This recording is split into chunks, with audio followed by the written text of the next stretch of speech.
तो मैं बस सुरेश भाई को ये बताऊंगा कि आंदोलन तो ऐसे ही होता है। अगर कोई सभा होती, राजनीतिक सभा, तो स्टेज अच्छी लगती। आप तो संघर्ष कर रहे हैं, और जब आप संघर्ष कर रहे हैं, अच्छा तो ये भी जुगाड़ी है ना। तो जब हम संघर्ष कर रहे हैं, संघर्ष में इस तरह की समस्याएं आती, संघर्ष सरकार अपने खिलाफ क्यों होने देगी? प्रशासन सरकार के हिसाब से काम करेगा, वो क्यों आपको कुर्सी लगा के देगा, बड़ी अच्छी जगह देगा कि आप कुछ करो? ये समस्या तो बनी रहे। तो मैं सबसे पहले धन्यवाद करूंगा यहाँ जो सब लोग आए हैं, जो इस आंदोलन को चला रहे हैं, जो चाहते हैं कि जो इस योजना के खिलाफ, क्या नाम है उसका, चिराग योजना, चिराग योजना खत्म हो जाए, उस योजना के खिलाफ जो एकजुट हुए हैं हमारे नौजवान साथी, हमारी माताएं, बहनें, बच्चियां, सम्मानित बुजुर्ग, आप सबका धन्यवाद। इस मोर्चे का धन्यवाद, आपकी पूरी टीम संघर्ष की, उन सबका बहुत बहुत धन्यवाद। डॉक्टर कपूर सिंह जी, रोहितास मेहरा जी, सुरेश दरविड़ जी, मनोज बोध जी, राजा बाबा लदाना जी, चौधरी अमित कुमार जी, अमन जी, अमित बेलरखा जी, विक्रम भाई, मेरे साथ चल के राम प्रधान जी, धर्मवीर परवाल जी, जितेंद्र जी, और हमारे पार्टी के सीनियर नेता रविंद्र कुमार भाटी जी। मैं तो जब से मैंने इतिहास पढ़ना शुरू किया, मैं आरएसएस को समझता हूँ। आरएसएस के तमाम नेता ये चाहते थे कि इस देश के किसान का, मेरे नौजवान हक वंचित समाज को कभी भी पढ़ने का और आगे बढ़ने का अधिकार ना मिले।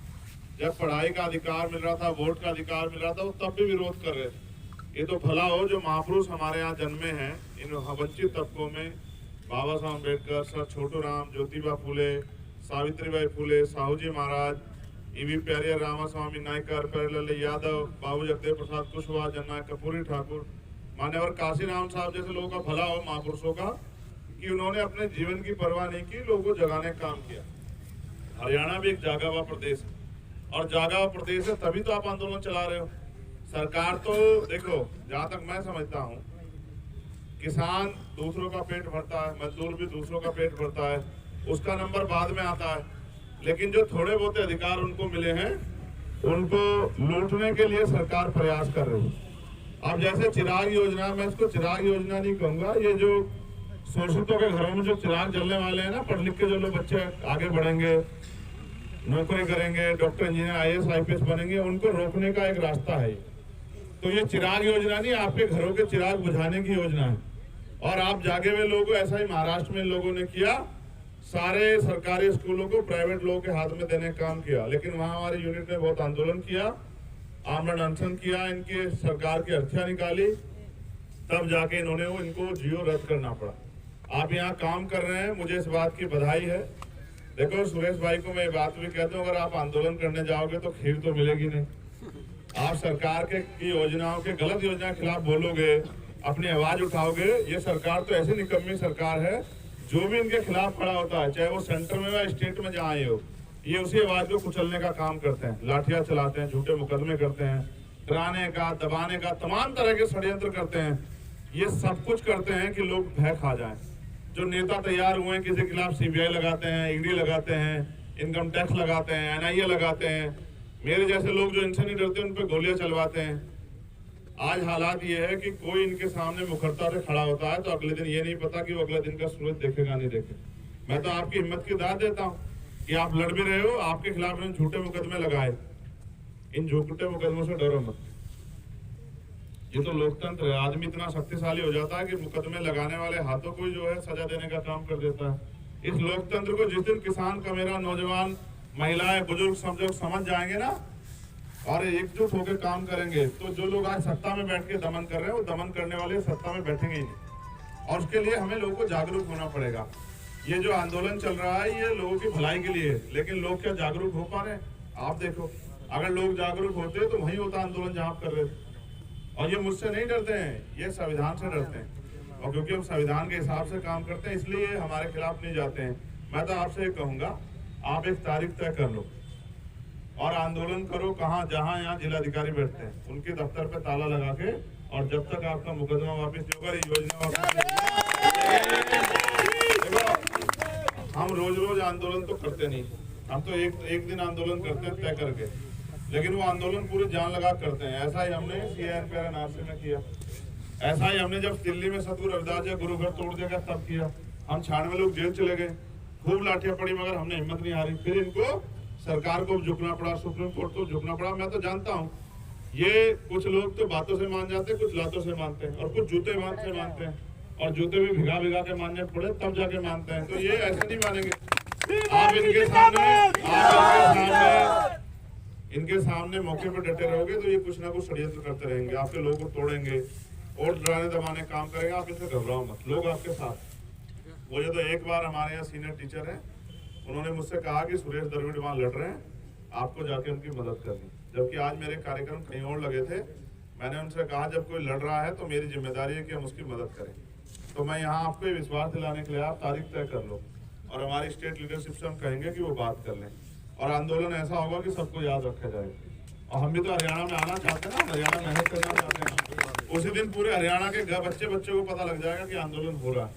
समझे? आप तारीख तय कर लो, चाहे तो यहाँ की रख लो या मुख्यमंत्री आवास की गिरा रख लो। हम देखें कितने इनकी कलम में साई है, कितने मुकदमे हम पे लिखना मुकदमे। हम खूब मुकदमे लेके घूम रहे हैं, हम मुकदमे थोड़ा डरते हैं। जो संविधान को मानने वाले लोग हैं, संविधान की बात करते हैं, सरकार की योजना के खिलाफ लड़ते हैं, उन पर मुकदमे होते हैं। लेकिन इन मुकदमों से अगर डर जाएंगे, हम तो शहीद आजम सरदार भगत सिंह को मानने वाले लोग, अगर शहीद आजम डर गए होते तो क्या मुल्क आजाद हो जाता?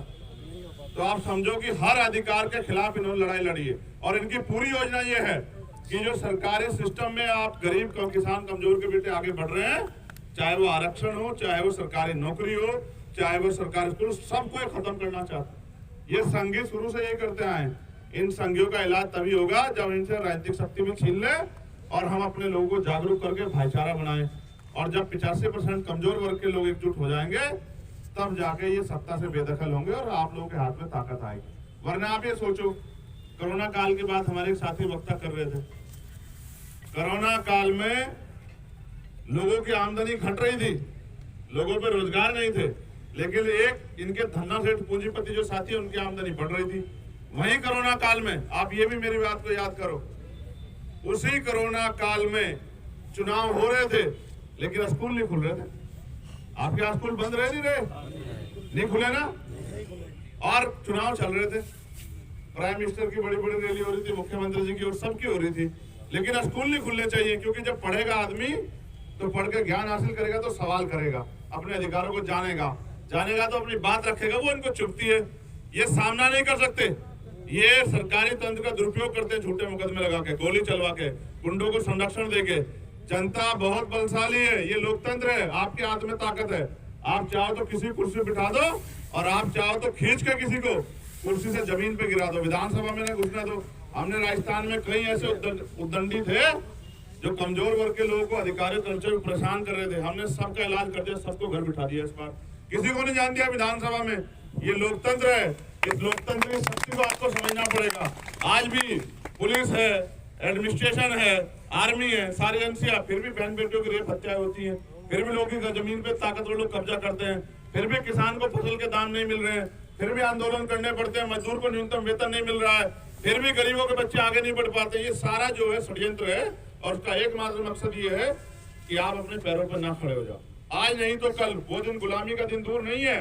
जिस दिन से बाबा साहब अम्बेडकर संविधान के साथ हमें निकाल के लाए थे, वो दिन दूर नहीं है। सारे सरकारी सिस्टम को खत्म करके ये चंद पूंजीपतियों को इस देश पे स्थापित कर देंगे और सब कुछ अपने कब्जे में ले लेंगे। आप लोग यहाँ गुलामों जैसा जीवन जियोगे। आज जो महिला सरपंच से लेकर प्रधानमंत्री बनी है, राष्ट्रपति बनी है, बाबा साहब अम्बेडकर के संविधान की देन है। अगर आज हमें गांव में सरपंची का चुनाव लड़ने का मौका मिलता है, विधानसभा लोकसभा का चुनाव लड़ने का मौका मिलता है, ये बाबा साहब अम्बेडकर के संविधान की देन है। ये तो चाहते थे वोट का अधिकार भी कम लोगों पर रहे। तो मैं तो भाई सुरेश से कहूंगा, हिम्मत रखो। हम तो बाबा साहब अम्बेडकर को मानने वाले व्यक्ति हैं, और जिस दिन से काशीराम साहब का बुखार चढ़ा है हमें उनकी बात को आगे बढ़ाने का, तो हमने पूरे जीवन में, देखो मैं आपको अपने जीवन की 1-2 बातें बहुत अहम बताऊंगा। जिस दिन से काशीराम साहब के सपने को पूरा करने का बुखार चढ़ा ना, बुखार ही है। आप भरोसा करो, मैं तो आपको भी कहूंगा काहे नौकरी नाकरी के चक्कर में पड़ रहे हो, आओ सरकार बनाए, चलो मेहनत करो, आप पढ़े लिखे व्यक्ति हमारे साथ चलो, मेहनत करेंगे, लोगों को जागरूक करेंगे, विधायक जिता के यहाँ सरकार बनाए, काहे के चक्कर में पड़ रहे हो, फिर सब वोट आपको हम रोजगार देने वाला बनाते, काहे के चक्कर में पड़ रहे हो, क्यों किसी के पीछे खड़े होना चाहते हो? नौकर नौकर होता है, जिंदाबाद जिंदाबाद का नौकर हो या फोर्थ क्लास का नौकर, नौकर होता, मालिक नहीं होता। अच्छा दूसरी बात देखो, मुझे 28 जून को गोली लगी, इसलिए लगी कि उनको लगता है ये आदमी खड़ा हो जाएगा तो गरीब अपने पैरों पर खड़े होंगे, किसानों में, नौजवानों में, मजदूरों में एक एकता बने, किसान का मेरो। 28 जून को मुझे, जिस दिन मुझे गोली लगी, मेरे पास दो रास्ते थे, क्या तो मैं लोहे के कमरे में बंद हो जाऊं या फिर मैं आके मैदान में काम करूं। उस दिन मैंने तय कर लिया कि कुदरत मुझसे बहुत कुछ चाहती है, अभी वो मुझे इतनी आसान से जाने नहीं देगी, तो मैंने उस दिन तय कर लिया कि अब मुझे सिर्फ एक ही काम करना है कि जो सोए हुए लोग हैं उनको जगाना। आप विश्वास करो, मैं हर दिन अलग स्टेट में रहता हूँ, कोई दिन होता हूँ मैं एक दो स्टेट में एक दिन रहता हूँ, कभी उत्तर प्रदेश, कभी हरियाणा, कभी राजस्थान, कभी महाराष्ट्र, कभी बिहार, कभी कहीं किसी और प्रदेश में, कभी पंजाब जाऊंगा, कभी उत्तराखंड जाऊंगा, जाता ही रहता हूँ। एकमात्र उद्देश्य ये है कि लोग जागरूक हो जाएं। और मैं धन्यवाद दूंगा जो मोटरसाइकिल में हमारे साथी हैं, उनका बहुत धन्यवाद दूंगा, उनसे एक आग्रह भी करूंगा, हेलमेट लगाया करो, कानून तुम्हारे लिए भी है ना। अगर तुम बहुत सही चला रहे हो, कोई आके चोट मार दे फिर क्या करोगे, समझते हो? नुकसान क्यों करते हो? माँ बहन इंतजार करते हैं ना घर में, बच्चे आपके इंतजार करते हैं ना, उनको देखो जिन्होंने पाल पोस के बड़ा किया, अनुशासन में रहा था। तो मैं आपका धन्यवाद दूंगा यहाँ हमारे भीम आर्मी आजाद समाज पार्टी सभी साथियों का, और स्पेशली जो इतनी बड़ी ताकत आपके पास बैठी है, ये हमारी माए बहने, इनका बहुत बहुत धन्यवाद। देखो कोई एक भी ये पीछे तो बैठे, आगे वाले मंच पे एक भी नहीं, मैं तो कोशिश करता हूँ कि मंच की जो है ना वो ताकत हमारी बहने माए होती है, उनको बिठाना चाहिए। और ये तो देखो ये इनसे कौन हार जीत जाएगा? आपसे कोई जीत सकता है क्या? कोई नहीं जीत सकता आपसे। और मैं पुलिस प्रशासन और एडमिनिस्ट्रेशन के लोगों से कहूंगा कि मुख्यमंत्री जी समझदार व्यक्ति है, उनको समझाओ। अभी तो किसान खिलाफ हुए थे, हेलीकॉप्टर उतरने दिया, ये किसान का मेरे एकजुट होकर खिलाफ हो गए ना, तो फिर ये सोचो भूल जाओगे चंडीगढ़ जाना, कहाँ चंडीगढ़ के चक्कर में पड़ते हो, भूल जाओगे चंडीगढ़ जाना। इसलिए मैं आपसे आग्रह करूंगा, आप सब लोग भी जागरूक रहो, आंदोलन में मदद करो, और हम बिल्कुल साथ, हमारा पूरा समर्थन।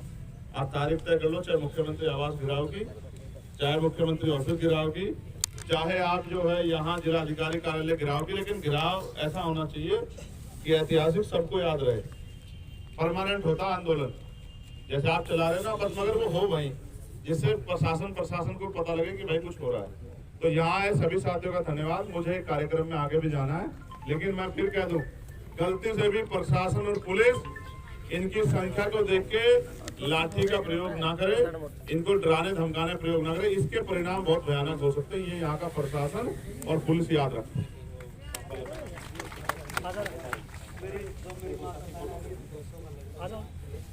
ये सिर्फ ये देखना था कि भाई जो प्लाट अलाउंड है उनकी जमीन किसी और ने दे दे रहा उसने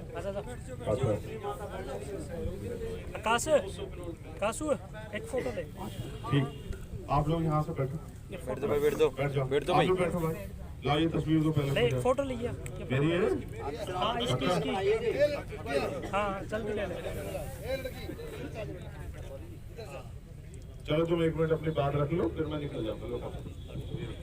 साथियों, सभी साथियों को क्रांतिकारी जय हिंद। मेरी एक विनती बात है, जो हमें हमारी चंद्रशेखर जी से एक विनती है मेरे भाई से, कि जो बाबा लगाना में जमीन 2009 में मिली थी, वह जमीन ग्राम पंचायत ने मार्केट कमेटी बोर्ड को बेच दी, और मार्केट कमेटी बोर्ड ने बेरा उसको बेच दी। और जब हमारे भीम आर्मी के साथियों ने पता चला, तभी से उन गोदामों पे भीम आर्मी वालों का कब्जा है, और आज 800 दिन से भी ज्यादा हो गए। और मेरी माँ, जो मेरी बहनें जो यहाँ पे आई है बाबा लगाना से, हमारे बड़े भाई चंद्रशेखर की बदौलत, इन्हीं की बदौलत आपको दिया के लिए मिली है। और बड़े भाई के लिए सारे के सारे तालियां बजा दो। कम से भी कम 8-10 करोड़ की जमीन भीम आर्मी वालों ने बाबा लगाना में गवाई है, लेकिन सारा का सारी जो मेहरबानी है ये बड़े भाई चंद्रशेखर की मेहरबानी है, भाई राजेश की मेहरबानी है, मेरा ताऊ दुन्नाराम, देवाराम और देवा, इन सारे की मेहरबानी से मिली है। उनका मैं सभी का धन्यवाद करता हूँ। जय भीम। और 2 मिनट के लिए देवा और दुन्नाराम कितनी जमीन है वहाँ? 2 मिनट के लिए उनको बुलाना चाहता हूँ। किन दो है? मिलेगी मिलेगी जिंदाबाद जिंदाबाद जिंदाबाद।